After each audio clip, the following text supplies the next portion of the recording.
Yo, still lives. What's the deal, man? Tapping back in with y'all from this hot ass car. Got one more stop to make before I head back to the casa to do what I do on the grill, man. But peep game, man. We got to rap about Jaime Mungia.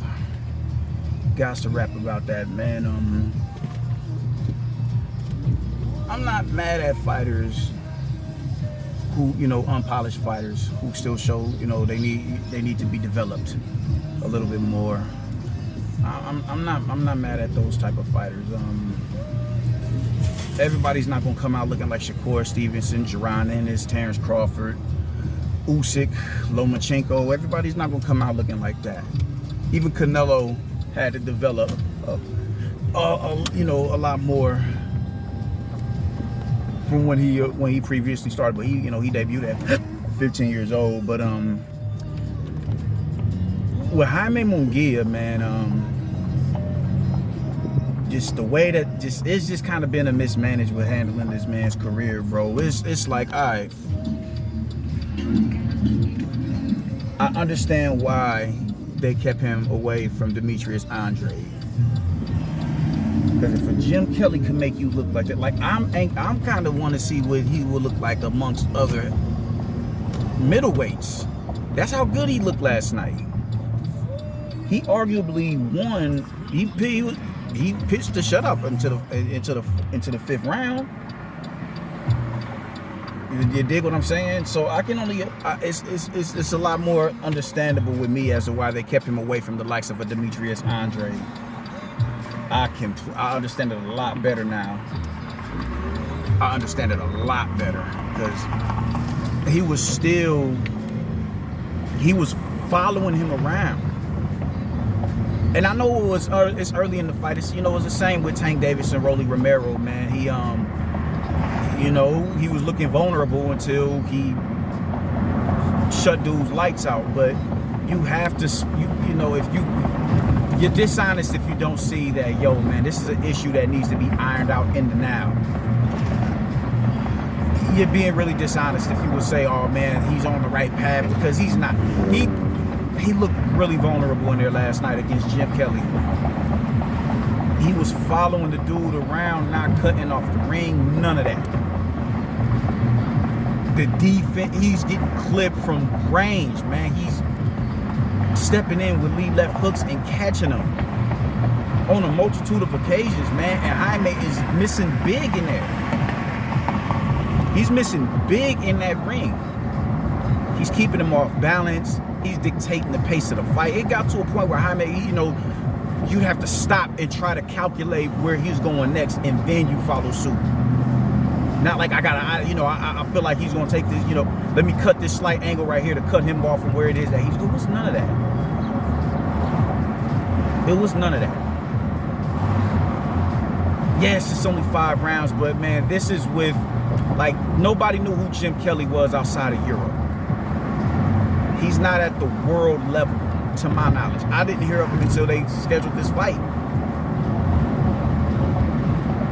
I have no doubt in my mind that Danny Jacobs would have beat him. Danny Jacobs would have beat him that last night.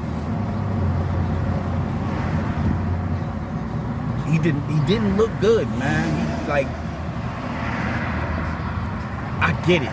I get why they stayed away from Demetrius Andrade. Now, to his favor, all it took was one well-placed left hook, and that dude, you seen him just buckle, and it didn't even look like it was that big of a punch. But when it landed, you just seen that dude's. That's how it looked. He's that devastating of a puncher. So you give him all the admiration for his power, man. But if you cannot, Teddy Atlas said it best, if you cannot land that bomb, then it is a dud. If you can't land that big shot, then what use is it of then?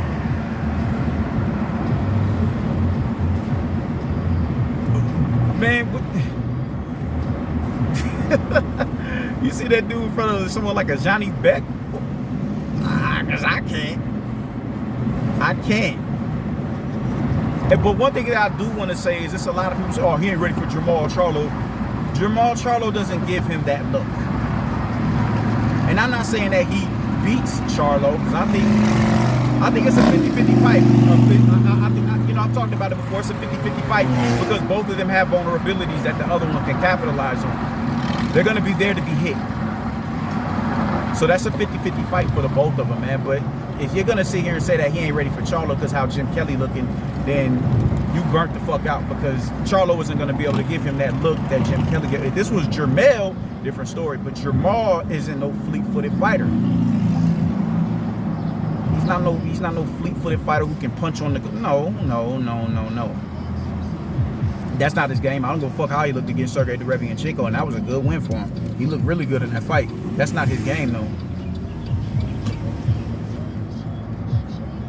Dictating distance, someone not being able to get past the jab isn't the same as lateral movement and taking that jab, jabbing and taking a half step back.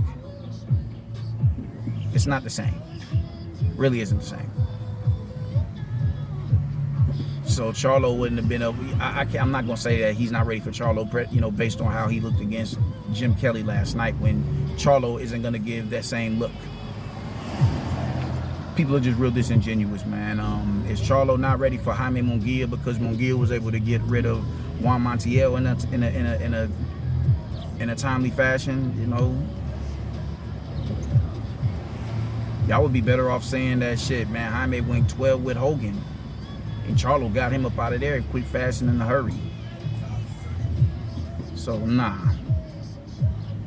not hearing it. I think that's a good fight, and I don't think Jaime Mungia is a bad fighter, but it's just a style like Charlo would highlight. It'd be beneficial towards Jaime Mungia, because Charlo isn't a fleet-footed fighter. He's not a outboxer. He's not punching on the go. He's not doing none of that. So it's kind of ridiculous that y'all would say that he ain't ready for Charlo based on how Jim Kelly had him looking last night. I don't think so.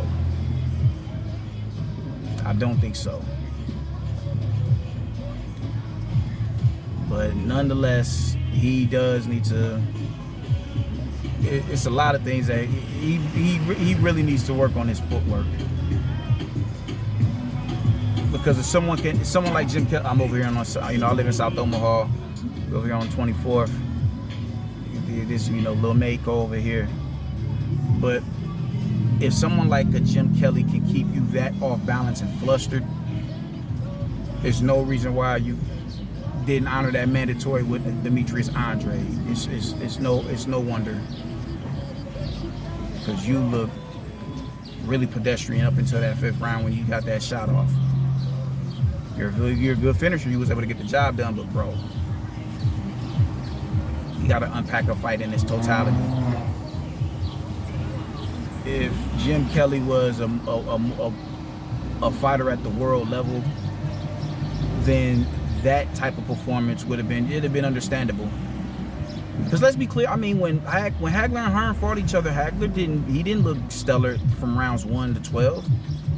He showed vulnerabilities in that fight as well. He was missing big in that fight as well. He couldn't track Sugar Ray Leonard. He couldn't cut the ring off.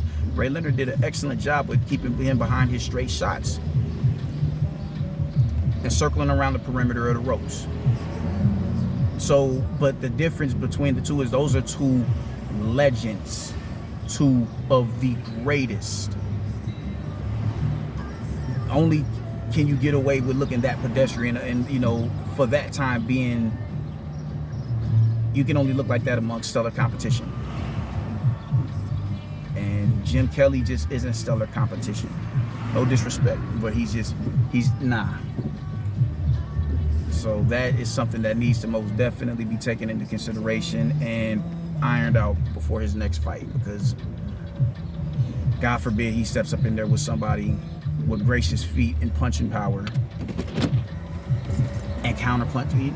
All the skill sets that Jim Kelly had last night. The minute he steps up in there with somebody who can give him them same looks and can punch, there's gonna be problems for Andre, man. And not Andre, but Mungia. And Andre would have been the nigga to give him all the problems in the world, because he has that same skill set, just a lot more awkward. So Yeah, that's how I'm feeling about it, man. I'm going into this spot to get my chicken, man. I'll get with y'all later. Deuces.